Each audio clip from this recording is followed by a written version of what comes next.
Что касается ситуации, которая стала предметом многочисленных проверок, расследований, возбуждения уголовного дела, то здесь ведутся следственные действия, продолжаются допросы, опросы. Прокуратура проверяла, мой представитель уполномоченный по правам ребенка проверяла это учреждение.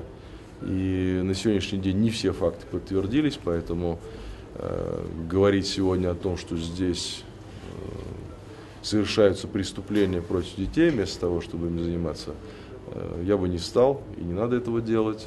Есть конфликт, внутренний конфликт в коллективе, который стал причиной таких разоблачений.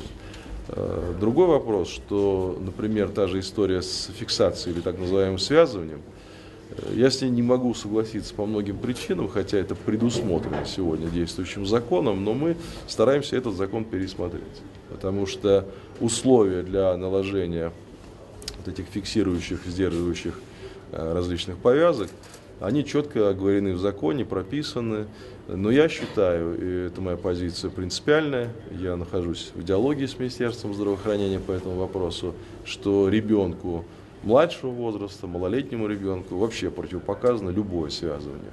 Самая лучшая фиксация – это объятие взрослого человека. Вот обнимите его и успокойте.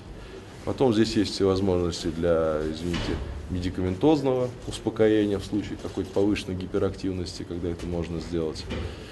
Но тем не менее, если это делается, то должна четко соблюдаться процедура, потому что любая фиксация предполагает назначение такой фиксации, потому что это решение ответственного лица, это обязательное составление акта, точнее запись в книге, где указано, кто решил, кто накладывал, когда накладывал, какие меры фиксации применялись, когда они были сняты, когда они были отменены. И так каждый раз.